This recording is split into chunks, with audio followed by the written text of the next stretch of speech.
মাঠে নয়, social media তো চমৎকার ট্রেন্ডিং উসমান দা। আর চলে আসবে উসমান দা। ওকে, সবাই রয়েছে, সবাইকে নিয়ে ইন্টারভিউ হবে, তাই বলছে উসমান দা। এবার সবাই মিলে জোরে হাততালি হবে, সবাই মিলে, যেটা কোনোদিন হয়নি সেটা নিয়েই হবে একদম। Welcome team meeting. শুরুতে উসমান দা, হুগলির ময়দান, আর হুগলির ময়দান মানে কি বলতে পারি একটা অবশ্যই বাড়তি আত্মবিশ্বাস। হ্যাঁ, হুগলি না সব জায়গাতেই বাড়তি আত্মবিশ্বাস বলতে কি কোনো খারাপ সময় যাচ্ছে একটু, আর সবচেয়ে ভালো সময় যাচ্ছে প্রতীকের। সব থেকে ভালো সময় যাচ্ছে প্রতীকের। আর আজ কিন্তু আবারও উসমানের সামনে বলতে পারি মিস্টার প্রতীক भंडारी चोक रांगानी आबारो देखलाम। और बिल्कुल जाएंगे बबलू दा के पास। बबलू दा, जब आपके टीम में उस्मान जैसा खिलाड़ी नजर आते हैं ना, उस्मान तो मतलब सबसे मतलब फर्स्ट की चीज है कि जब उस्मान मैदान में आते हैं आधा पब्लिक उस्मान की तरफ आ जाता है, वो है एक्स्ट्रा डोमिनेशन। और उस्मान का टीम में रहना, उस्मान जैसा खिलाड़ी के टीम में रहना, क्या एक्स्ट्रा बेनिफिट दे जाता है? आप आधा बोले, मेरे को लगता है 75% पब्लिक इधर आ जाता है। इससे ज़्यादा और कुछ नहीं बोलेंगे, क्योंकि जब 2 बॉल में 4 बाकी था वो पब्लिक बता दिया आपको कि उस्मान क्या चीज़ है। क्या बोलेंगे, प्रतीक आउटस्टैंडिंग बॉल कर रहा है, उसका दिन जा रहा है। और मेरे को पता है कि जो 10 बॉल डॉट किया उसका रील्स भी आएगा, बाकी जो 2-4 मारा उसका रील्स नहीं आएगा, तो शायद उस्मान का बैड लक है वो। बट उस्मान आउटस्टैंडिंग बैट करेছে, সেই জন্য আমরা জিতলাম। लेकिन अगर बात करें, बिल्कुल अगर बात करें हंसी मजाक साइड में, लेकिन एक चीज जो आज हमने देखा, जो आज मैंने बिल्कुल, जो आज मैंने स्टेज से मैंने क्या नोटिस, आपके टीम में 3 बड़े गेंदबाज हैं।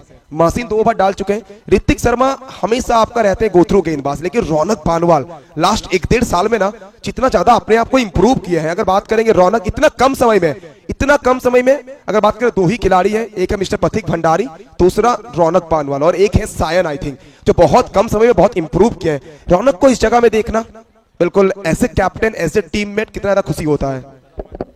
রনক যে এত ভালো বল করছে, মেবি ওর মানসিকতা এত সুন্দর, এত ভালো ছেলে, ওটা শুধু বাবলুদের গন্ডির মধ্যে আছে বলেই তাই। মেবি যদি অন্য কোনো প্লেয়ারের হাতে পড়তো রনক ওই জায়গায় থাকতো না। রনক আমি চাইবো সবসময় বাবলুদের টাচে থাকুক, আর ওকে যেমন গুরু হিসাবে ধরে রেখেছে, তো বাস ওকেই যেন থাকে, ওই গন্ডির মধ্যেই যেন রনক থাকুক। বাকি ও টুর্নামেন্ট চারিদিকে সবার সাথে খেলুক, কিন্তু মেবি মেন্টর হিসেবে বাবলু থাকুক, এটাই চাইবো। আর প্রতীক যে ও বললো বহুত ভালো বল করছে, প্রতীক যে ফিনান্সিয়াল কন্ডিশন থেকে আমি জানি না, শুনেছি যে জায়গা থেকে উঠে এসে স্ট্রাগল করে খেলছে, ও আরো বড় জায়গায় যাক, ও আমাদের সাথেও খেলুক, সবার সাথে খেলুক, আরো এক্সপিরিয়েন্স হোক ওর। একদমই, অবশ্যই বারবার বলে থাকি একজন খেলোয়াড় হিসেবে শুধুমাত্র ভালো খেলোয়াড় হলে হবে না, ভালো মানসিকতার মানুষ হতে হবে। উসমান দা, শেষ প্রশ্ন, আর এই প্রশ্নটা বলতে পারি আই থিঙ্ক তোমার কমেন্ট্রি ক্যারিয়ারে বহু প্রশ্ন, অবশ্যই আমার কমেন্ট্রি ক্যারিয়ারে বহু প্রশ্ন এসেছে, যে প্লেয়ার হিসেবে তোমার কাছে বহু প্রশ্ন এসেছে, তো এই প্রশ্নটা বলতে পারি তোমাকে খানিকটা ব্যাকফুটে রাখবে, ওখানে খানিকটা চাপে রাখবে।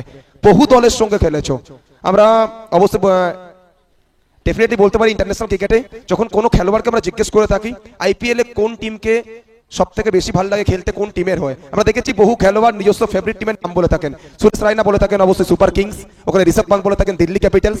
তো উসমান, অবশ্যই ডেফিনেটলি বলতে হবে সারা বছর বহু টিমের হয়ে তুমি খেলে থাকো, কোন টিমটাকে, কোন সেটটাকে উসমানের সব থেকে বেশি ভালো লাগে? এখানে কিন্তু কোনো প্র্যাকটিক্যালি উত্তর দিলে হবে না, একটা সেটকে চুজ করতে হবে, কোন সেটটার মধ্যে মিস্টার উসমানকে খেলতে সব থেকে বেশি ভালো লাগে? সেট, আমাদের সেটটা ভালো যে এই কারণে কি সাপোর্ট আমাদের, আমি যে সেটটাকে বানিয়েছি, অনিক আছে, ওরা তো ইন্ডিভিজুয়াল অনেক বড় প্লেয়ার, তবুও একটা পুরো অ্যাডজাস্টমেন্ট হয়েছে, মহসিন আছে, অনিক আছে, পেরেক আছে। একটা সময় ছিল যে আমাদের এখানকার কোনো বোলার মানে বল ফেলতেই পারতো না, বাবলুরা, প্রিন্সরা, অভয়রা পরে এসেছে, বিমলরা, অন্যান্য যে প্লেয়াররা যে সেট ছিল, তো ওরা খুবই মার খেত। তো সেই পজিশন থেকে আমাদের বোলাররা এত ভালো বল করেছে, সেটাকে এত সুন্দর বানিয়েছি। আমাদের হুগলিতে এখন কি পজিশন চলে গেছে, বোলিং আছে তো ব্যাটসম্যান কম আছে, তো মিনিমাম সবার সাথেই খেলতে ভালো লাগে। কিন্তু আমাদের যে সেটটা আছে MK9-এর মাধ্যমে যে আমরা খেলি, কি অনেক পেরেক, মহসিন আছে, ইন্দ্র আছে, আমি আছি, আরও যে প্লেয়ার আছে, এদিকে বাবলুরা আছে, এদের সাথেও ভালো লাগে খেলতে।